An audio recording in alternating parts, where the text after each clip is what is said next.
Teman-teman yang dirahmati Allah Subhanahu wa taala, dalam menjalani proses hijrah, ini juga ada kaitannya dengan peringatan bulan Muharram atau tahun baru Hijriyah. Walaupun Nabi itu nggak hijrah di bulan Muharram sih. Nabi hijrah itu di bulan Safar dan Rabiul Awal. Cuman bulan Muharram ini sering dijadikan sebagai momentum memperingati peristiwa hijrah. Karena memang sejak terjadinya hijrah, Islam menggunakan peristiwa ini sebagai penanggalan dalam sejarah Islam. Sehingga kita mengenal dengan istilah tahun baru Hijriyah.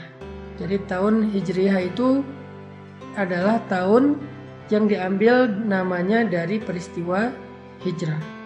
Sehingga pada bulan pertama dari tahun Hijriyah, yaitu bulan Muharram, umat Islam menjadikannya sebagai momentum dalam memperingati peristiwa hijrah. Jadi bukan berarti hijrah terjadi di bulan Muharram. Saking pentingnya peristiwa hijrah ini, sampai kaum muslimin menjadikannya sebagai nama tahun, yaitu tahun Hijriyah. Karena kebiasaan orang Arab dulu itu menamakan nama tahun dengan nama peristiwa-peristiwa besar yang terjadi. Misalnya tahun gajah.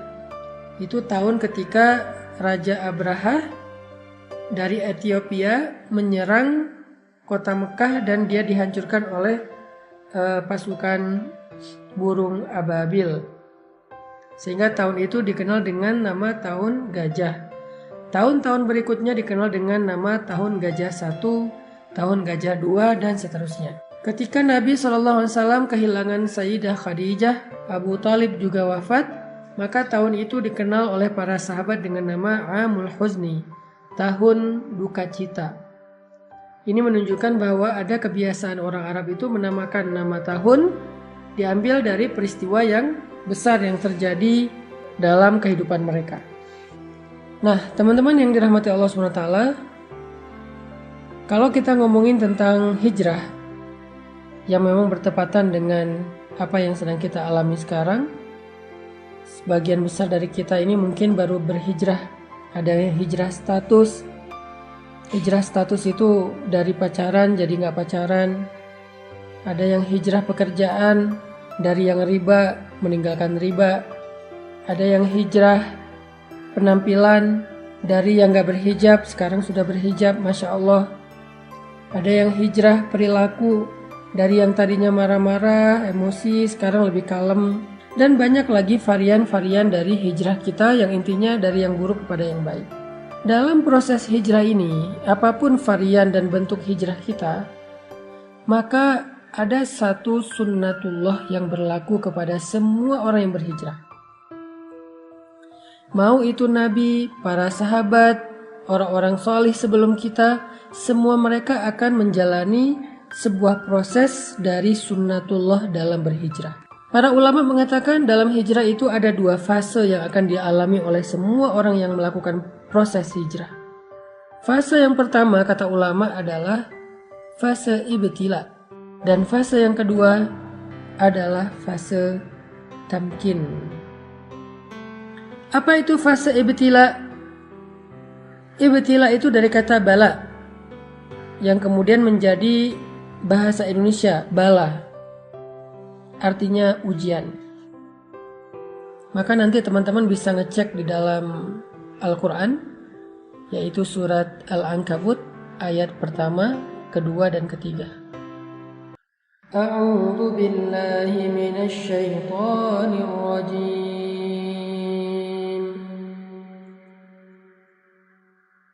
Bismillahirrahmanirrahim. Alif Lam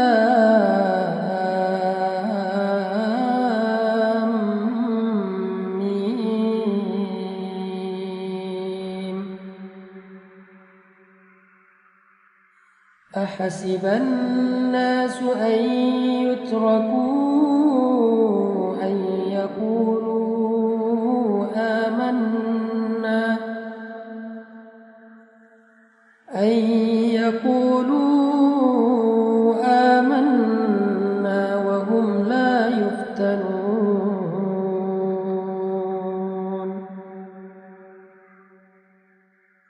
وَلَقَدْ فَتَنَّا الَّذِينَ مِنْ قَبْلِهِمْ فَلَيَعْلَمَنَّ اللَّهُ الَّذِينَ صَدَقُوا وَلَيَعْلَمَنَّ الْكَاذِبِينَ. Ini adalah janji Allah kepada setiap orang yang berhijrah. Orang yang mengatakan saya pengen berubah. Orang yang mengatakan saya pengen beriman. Orang yang mengatakan saya pengen bertaubat. Orang yang mengatakan saya pengen ninggalin riba. Orang yang mengatakan saya pengen ninggalin pacaran. Lalu Allah mengatakan, hasiban nasu ayyutraku ayyaqulu amanna. Apakah mereka manusia mengira akan dibiarin aja mengatakan hal-hal itu? Ini pernyataan dari Allah dalam bentuk pertanyaan. Jadi Allah menyampaikan sebuah berita bentuknya pertanyaan, kayak sindiran gitu. Seolah-olah Allah pengen ngasih tahu, emang kalian pikir dengan udah berhijrah udah selesai, Allah nggak akan nguji lagi. Harus ada fase ujian yang dilewati, namanya fase ibtila. Dan ternyata itu bukan hanya kita alami sendiri, tetapi orang sebelum kita pun mengalami hal yang sama, padahal mereka lebih baik dan lebih soleh daripada kita. وَلَقَدْ فَتَنَّا الَّذِينَ مِنْ قَبْلِهِمْ فَلَيَعْلَمَنَّ اللَّهُ الَّذِينَ صَدَقُوا وَلَيَعْلَمَنَّ الْكَاذِبِينَ. Dan sungguh kami sudah pernah menguji orang-orang sebelum mereka, sehingga Allah tahu siapa di antara mereka yang benar, yang jujur, dan siapa di antara mereka yang dusta. Bilal bin Rabah, ketika beliau masuk Islam, Allah mengujinya, ketahuan lagi sholat oleh tuannya, sehingga akhirnya beliau disiksa oleh Umayyah bin Khalaf dengan penyiksaan yang luar biasa. Asiyah istri Fir'aun, ketahuan sudah beriman kepada agamanya Musa, langsung disalib di pohon korma oleh suaminya sendiri sampai wafat. Begitu juga dengan sahabat-sahabat yang lain, orang-orang soleh yang lain, para anbiya. Ketika mereka berjalan di jalan Allah, apakah itu dakwah, apakah itu masuk Islam, apakah itu berhijrah, ketika mereka melangkah di jalan Allah, maka fase pertama yang akan mereka lalui adalah fase ibtila. Semuanya sama. Semuanya mengalami fase itu, fase ibtila. Cuman varian dan bentuk dari ibtila dan ujian itu yang beda-beda antara satu dengan yang lain, teman-teman. Jadi kita nggak sendiri. Orang yang lebih soleh dari kita pun mengalami. Kalau kita protes bilang, ya Allah kenapa saya? Enggak, bukan kita doang. Allah mengatakan di dalam surat Al-Baqarah, Am hasibtum an tadkhulul jannah walamma ya'tikum mathalul ladzina khalau min qablikum. Apakah kalian mengira, sama dengan surat Al-Ankabut, apakah manusia mengira? Kalau sekarang apakah kalian mengira? Apakah kalian mengira bahwa kalian akan begitu saja masuk ke dalam surga, sedangkan belum datang kepada kalian ujian-ujian yang pernah dialami oleh orang sebelum kalian? Jadi kalau tadi, apakah manusia mengira akan dibiarkan saja mengatakan beriman padahal belum diuji? Kalau sekarang, apakah kalian mengira akan masuk surga begitu aja padahal kalian belum diuji? Walamma ya'tikum mathalul ladzina khalau min qablikum. Padahal belum datang kepada kalian ujian-ujian yang pernah datang kepada orang sebelum kalian. Sama maksud dari ayatnya. Lalu setelah itu Allah menjelaskan 3 bentuk dari ujian. Ujian yang pertama kata Allah, Massathumul ba'sa. Mereka diberikan ujian fisik. Wad-dharra, mereka diberikan ujian harta. Wazulzilu, mereka diuji dengan ujian perasaan. 3 jenis ujian kata Allah. Tergantung dengan orangnya, kondisinya, bentuk hijrahnya. Dan Allah menggambarkan istilah ujian perasaan itu dengan kata-kata zulzilu, diguncang. Ini adalah fase yang Allah janjikan kepada semua orang yang berhijrah. Gak ada yang enggak. Semua ngalamin. Ada yang mengalaminya ujian fisik, lelah, sakit. Kalau sahabat dulu disiksa Ada yang mengalami ujian harta, ditipu orang, kelaparan, bangkrut, gak punya kerjaan, gak punya penghasilan, habis hartanya. Ada yang diuji dengan ujian perasaan, disakiti, ditinggalkan, dikhianati, dihina, dicela, dicemooh, digibahin, difitnah, dan seterusnya. Semuanya mengalami salah satu dari 3 ujian ini atau ketiga-tiganya.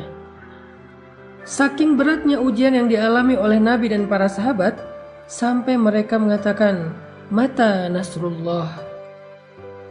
Hatta yaqula ar-rasul walladzina amanu ma'ahu, "Mata nasrullah?" Kapan datangnya pertolongan Allah? Kapan kita keluar dari ujian ini? Kapan semua ini selesai? Kapan semua ini berakhir? Mata nasrullah? Nabi loh yang nanya, sahabat yang nanya, saking beratnya ujian mereka. Allah menjawab, "Ala inna nasrullahi qarib." Bukankah pertolongan Allah sudah dekat? Apa maksud Allah di dalam ayat ini? Maksudnya semakin berat ujian yang kita alamin, maka semakin dekat kita kepada pertolongan Allah, yaitu fase kedua dalam hijrah. Yaitu fase tamkin namanya. Fase ditolong oleh Allah SWT. Fase ketika Allah membukakan jalan keluar. Wa may yattaqillaha yaj'al lahu makhraja. Siapa yang sabar, yang taat, yang istiqomah, bertakwa kepada Allah, Allah kasih jalan keluar. Tapi sebelum Allah kasih jalan keluar, ada fase yang harus dia lalui, yaitu fase sabar, fase ujian. Itulah takwa. Karena takwa bukan sekedar ibadah, tetapi kesabaran dalam menghadapi ujian. Itulah fase yang akan kita lalui, atau yang sedang kita lalui buat sebagian yang baru berhijrah. Jadi ketika kita mengalami fase ibtila, fase ujian kayak gini, la tahzan, jangan berkecil hati. La tay'as, jangan putus asa. La taqlaq, jangan ragu kepada pertolongan Allah. Kenapa? Itu bukan tanda-tanda bahwa kita salah memilih jalan. Buat yang memutuskan pacarnya udah gak mau pacaran, tiba-tiba pacarnya jadian sama yang lain, atau malah menikah dan bahagia, sementara kita belum dapat jodoh sampai sekarang, itu bukan pertanda kalau kalian salah memilih jalan. Enggak. Karena jalan yang kita pilih dulu, yang kita lalui dulu itu adalah jalan yang salah. Jadi ketika kita meninggalkan jalan yang salah itu, walaupun kita belum menemukan jalan yang lebih baik, maka setidaknya kita sudah meninggalkan jalan yang salah, yang buruk, yang merugikan kita, dan itu sebuah kemajuan, itu sebuah kebaikan. Jangan sampai kita menyesal meninggalkan pekerjaan yang ada ribanya dengan mengatakan, sekarang saya nggak punya penghasilan, saya nggak punya pemasukan, saya nggak punya pekerjaan, sedih juga sih udah ninggalin kerjaan yang dulu. Kalau dulu masih ada penghasilan, walaupun haram. Enggak. Keadaan kita sekarang tanpa penghasilan itu lebih baik daripada dulu ketika kita mendapatkan harta-harta yang haram. Sekarang tuh lebih baik. Walaupun mungkin sedikit merepotkan keluarga. Ada ujian tadi, dihina orang, diomongin orang, dikritik orang, dicela orang. Sekarang gak punya pekerjaan tetapi hartanya berkah. Sekarang jauh lebih baik. Hanya mungkin sekarang sedang mengalami fase ibtila, fase diuji. Dan fase ujian itu akan naik terus tingkatannya. Makin lama makin berat, makin panas, makin luar biasa, makin beban. Kayak gitu memang fasenya, kayak orang panas, naik terus, kayak orang demam, naik terus panasnya. Tapi ketika udah berada di puncak, udah berat banget, gak ketahan lagi, sampai kita bertanya kapan selesainya semua ini, kapan berakhir dan segala macam, Allah menjawab teriakan kita. Allah menjawab pertanyaan kita. Kata Allah, "Ala inna nasrallahi qarib." Sungguh pertolongan Allah udah dekat, wahai hambaku. Jangan berputus asa. Jangan menyerah dulu.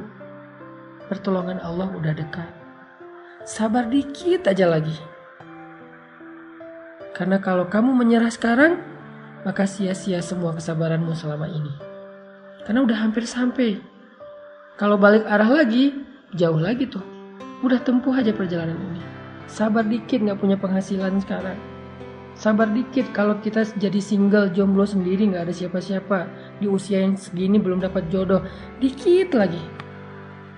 La taqlaq, jangan ragu sama janji Allah. Innahu la yukhliful mi'ad. Allah gak pernah ingkar janji. Masih ingat kisah ibu Musa yang menghanyutkan bayinya ke sungai Nil? Apakah Allah ingkar janji? Masih ingat kisah perang Badar, para sahabat yang ditolong oleh para malaikat? Apakah Allah ingkar janji? Masih ingat cerita Musa hijrah ke Madian kemarin? Apakah Allah ingkar janji? Kalla, sama sekali enggak. Jadi jangan ragu. Jangan sampai kita suuzon sama Allah. Jangan sampai kita ngerasa bahwa kita salah pilih jalan. Lalu kita menyesal sudah memilih jalan Allah ini, jalan hijrah. La taqlaq, jangan meragukan Allah. La tahzan, jangan berkecil hati. La tay'as, jangan berputus asa. Ala inna nasrallahi qarib. Pertolongan Allah sebentar lagi akan datang. Pertolongan Allah udah on the way, bentar lagi sampai. Jangan sampai kita cancel ordernya. Padahal kurirnya udah hampir sampai tuh di depan rumah kita. Dikit lagi. Kenapa Allah tunggu lama banget? Kenapa Allah kasih saya waktu sampai kayak gini? Fala ya'lamannallahu alladhina shadaqu wa la ya'lamannal kadhibin. Allah pengen lihat siapa dari kita yang layak mendapatkan betapa istimewanya pertolongan Allah. Siapa dari kita yang layak mendapatkan rahmat Allah? Siapa dari kita yang layak mendapatkan perhatian Allah? Yang layak mendapatkan cinta Allah? Dan itu gak mudah. Cinta Allah itu terlalu istimewa. Cinta makhluk aja kita berjuang, masa cinta Allah dapatnya gratisan? Kalau gitu Allah hitung-hitungan dong sama kita. Bukan. Allah pengen mengajarkan kita tentang sabar. Allah pengen mendewasakan kita. Allah pengen melatih kebijaksanaan kita. Seandainya Allah berikan surga itu secara gratis tanpa beramal, maka gak akan ada bedanya antara orang yang baik dengan orang yang jahat. Berarti Allah gak adil dong, memperlakukan sama antara orang yang baik dengan orang yang jahat. Orang menyakiti orang lain tetap masuk surga, pembunuh tetap masuk surga, yang mengambil hak orang lain tetap masuk surga, yang zalim, yang kejam tetap masuk surga. Kan gak adil. Kebaikan Allah itu adalah ketika Allah bersikap adil kepada hambanya. Tetapi Allah selalu membuka pintu maaf, taubat dan ampunan bagi mereka yang mau memperbaiki diri. Sebanyak apapun dosanya, fala ubali, kata Allah, aku gak peduli. Kita harus memahami Allah itu secara utuh, gak boleh parsial. Jadi jangan putus asa, jangan berhenti berharap, jangan berhenti bersabar, jangan U-turn dulu. Pertolongan Allah itu dikit lagi sampai, udah on the way, OTW udah. Allah juga berfirman, وَلَنَبْلُوَنَّكُمْ بِشَيْءٍ مِّنَ الْخَوْفِ وَالْجُوعِ وَنَقْصٍ مِّنَ الْأَمْوَالِ وَالْأَنفُسِ وَالثَّمَرَاتِ. Kami pasti akan menguji kalian, pasti. وَلَنَبْلُوَنَّكُمْ, pakai tasydid, penegasan. Pasti kami akan menguji kalian. Fase ujian, fase ibtila, fase sabar ini memang fase yang harus kita lalui semuanya, gak ada pengecualian, termasuk para nabi yang lebih soleh daripada kita, termasuk Rasulullah yang lebih dicintai Allah daripada kita, kekasih Allah sekalipun melewati fase ini. Terus siapa kita untuk melangkahi, men-skip fase ini? Gak. Semua kita ngalamin. Nabi Muhammad aja yang lebih keren daripada kita ngalamin ujian yang berat. Apalagi kita yang keimanannya belum tentu benar, yang kata-kata hijrahnya belum tentu jujur, yang bilang pengen memperbaiki diri belum tentu sungguh-sungguh. Maka Allah pasti akan menguji semua kita. Semua kita.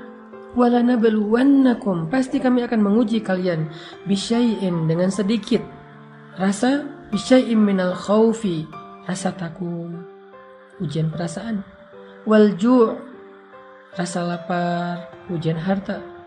Wa naqsim minal amwal, kekurangan harta, ujian harta juga. Wal anfus, kehilangan orang-orang yang dicintai, ditinggalkan orang-orang yang dicintai, sakit hati, ujian perasaan.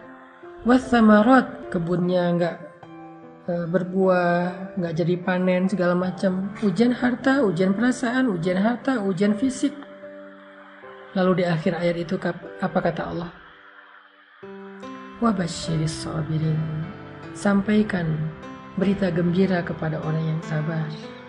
Apa berita gembiranya? Ala inna nasrallahi qarib. Bukankah pertolongan Allah itu sudah dekat? Tetap harus melewati fase sabar, fase ujian. Lalu kalau kita sabar, kalau kita bertawakal, berserah kepada Allah, kalau kita bertahan dan tidak berputus asa, kalau kita berbaik sangka bahwa Allah nggak ninggalin kita, ridho dengan semua ketentuan Allah setelah kita memilih pilihan hijrah, maka kita akan sampai kepada fase kedua, yaitu fase tamkin, fase nasr, pertolongan dan kemudahan dari Allah Subhanahu wa Ta'ala. Itulah fase yang kedua, yaitu fase tamkin. Di fase ini Allah berfirman, yaj'al lahu makhraja. Allah kasih dia jalan keluar. Wa yarzuqhu min haitsu la yahtasib. Allah kasih dia rezeki dari jalan yang tidak terduga-duga. Wa yaj'al lahu min amrihi yusra. Allah jadikan segala urusannya itu menjadi mudah. Wa yu'zim lahu ajra. Allah lipat gandakan pahala-pahalanya. Fase tamkin, fase ketika Allah menolongnya. Fase ketika Allah SWT memberikan kejutan untuk dia. Tunggu deh, Allah tuh gak pernah ingkar janji loh. Yang perlu kita kuatkan sekarang adalah kesabaran kita. Bukan mempertanyakan ada gak apa yang Allah janjikan. Itu udah gak perlu dipertanyain. Karena Allah gak pernah ingkar janji. Dan Allah Maha Kuasa untuk menunaikan janjinya. Gak ada yang bisa menghalanginya. Kalau kita kadang-kadang walaupun kita baik, bisa aja ingkar janji gara-gara emang gak bisa menunaikannya, ada masalah, ada halangan. Kalau Allah gak ada halangan. Jadi kita gak perlu mempertanyakan apakah janji itu ada, apakah kejutan itu ada. Itu bukan bagian kita. Justru itu yang melemahkan kita. Gak usah ditanyain. Yang perlu kita siapin, yang perlu kita kuatkan itu adalah kesabaran kita sekarang dalam fase ibtila. Kesabaran kita untuk menunggu janji Allah. Ala inna nasrullahi qarib. Bukankah pertolongan Allah udah dekat? Kita kuatkan aja dulu kesabaran kita. Tunggu aja. Pasti Allah akan tunaikan janjinya. Pasti Allah akan kasih kita kejutan yang bikin kita senyum-senyum sendiri nanti. Ana inda dhanni abdi bi, kata Allah. Aku tergantung prasangka hambaku kepadaku.